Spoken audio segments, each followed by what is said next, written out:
Assalamualaikum warahmatullahi wabarakatuh. Halo, halo, halo. Berjumpa kembali bersama saya Kang Fajar dalam acara Ngobras, ngobrol santai soal kesehatan.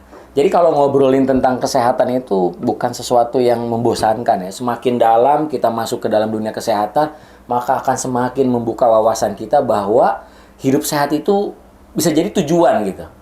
Jadi kalau ada seorang filosof yang mengatakan sebetulnya manusia itu kalau mau sehat, dia tidak melupakan kodrat atau hakikat manusia sendiri itu diciptakan untuk apa? Untuk beribadah. Di mana syukur merupakan bagian daripada ibadah. Tapi sahabat, kali ini kita akan ngobrol-ngobrol tentang fenomena yang cukup marak. Kalau kita lihat musim saat ini kan hujan tiba-tiba ya. Kemudian tiba-tiba panas, tiba-tiba hujan, tiba-tiba panas. Biasa disebut dengan istilah pancaroba. Nah, kemudian efek daripada cuaca yang tidak menentu ini bisa melahirkan simptom-simptom atau tanda-tanda penyakit lain yang saat ini banyak terjadi karena hujan, kemudian panas, banyak genangan air, sehingga banyak nyamuk, ya, nyamuk Aedes aegypti bertelur di situ, bermamah biak, dan terjadilah wabah demam berdarah. Demam berdarah bukan penyakit biasa, tapi penyakit yang masuk dalam kategori wabah. Jika sudah satu orang kena, maka akan banyak orang yang ikut terpapar. Walaupun penularannya lewat nyamuk. Nah, itulah indahnya Allah menciptakan makhluk. Kebayang nggak? Nyamuk tuh segede gitu aja bisa bawa penyakit gitu. Gimana kalau nyamuk Allah ciptakan segede ayam? Wah, repot bener udah. Nah, kemudian sahabat, ketika bicara tentang DBD, maka kita akan bicara dengan satu hal yang kaitannya dengan herbal dan ternyata luar biasa banget manfaatnya. Apa itu? Kurma. Wah, kurma. Kurma itu sebuah buah yang tumbuh di padang pasir dengan pola pertumbuhan yang luar biasa. Biasa orang-orang membudidayakan kurma itu pertama kurma ditanam di tanah, kemudian ditutup oleh tanah, lantas ditutup oleh batu.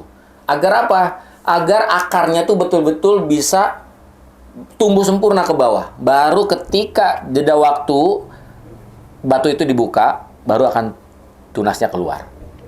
Bibit benihnya keluar, tumbuh menjadilah pohon kurma. Keistimewaan pohon kurma, kenapa begitu banyak manfaatnya? Karena pohon kurma ini tumbuhnya di padang pasir. Kalau di rumput biasa, di tanah biasa, wajar lah tumbuh-tumbuhan itu. Karena memang saripatinya, unsur haranya banyak. Nah, ini di padang pasir, yang tandus, sumber airnya kurang. Tapi kurma bisa bertahan. Artinya kurma ini memiliki banyak unsur hara yang diserap dari tanah-tanah tandus tersebut. Sehingga buahnya memiliki manfaat yang luar biasa. Tapi kalau sudah ngobrolin kurma, karena teknologi begitu canggih, beralih, orang banyak membuat produk-produk turunan dari kurma. Salah satunya adalah Sarcuma Zida Herbal. Jadi Sarcuma plus herbal dari Zida ini merupakan produk olahan dari kurma pilihan. Jadi kurmanya itu dipilih. Bukan kurma biasa diambil kemudian diolah, kurma pilihan. Kemudian dikombinasikan dengan beberapa herbal. Nah, kalau kita lihat di sini ada madu, ada propolis, ada jambu biji, ada akar alang-alang, ada ekstrak bidara, tidak dilupakan. Kemudian ada angkat dan kurma. Nah, kalau ngobrolin madu, kita tidak perlu ragu. Kandungan madu di dalam apapun jenis herbal itu memang membantu untuk menormalkan proses metabolisme tubuh.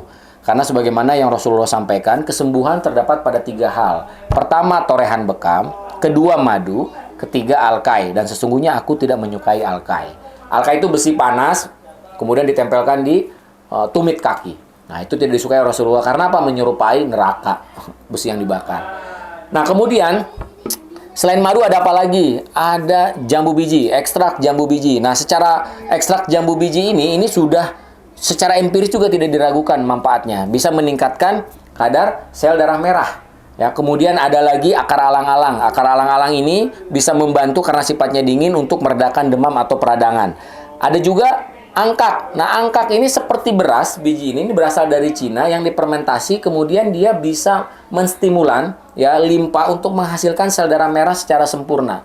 Maka biasanya orang yang mengalami trombositnya rendah dengan mengkonsumsi angkak dia akan cepat sekali terbooster agar bisa meningkat gitu ya. Kemudian yang terakhir kurma itu sendiri. Nah, jadi sahabat, sari kurma angkak ini merupakan perpaduan herbal di antara berbagai banyak jenis herbal yang digabungkan jadi satu kemudian menjadi sebuah produk yang luar biasa manfaatnya. Bisa digunakan untuk apa? Pertama, untuk meningkatkan imunitas tubuh. Tentunya tubuh kita ini perlu meningkat imunnya agar penyakit tidak bisa datang. Kedua, bisa untuk meredakan demam. Ketiga, melancarkan pencernaan. Kemudian keempat, bisa untuk meningkatkan trombosit. Kelima, bisa untuk meningkatkan kadar darah yang biasanya darahnya rendah. Setelah mengkonsumsi herbal ini, insya Allah darahnya akan cukup bisa naik terap ya, baik kadar oksigennya ataupun hemoglobinnya. Nah, jadi jangan pernah ragu. Apalagi kelebihannya, Kang, tidak pernah luput dari yang namanya bidara oil. Jadi kita campur dengan ekstrak bidara yang kemudian produk ini diruqyah sehingga memiliki value lebih. Tidak hanya sekedar produk herbal biasa. Salam sehat, jangan lupa bahagia. Assalamualaikum warahmatullahi wabarakatuh.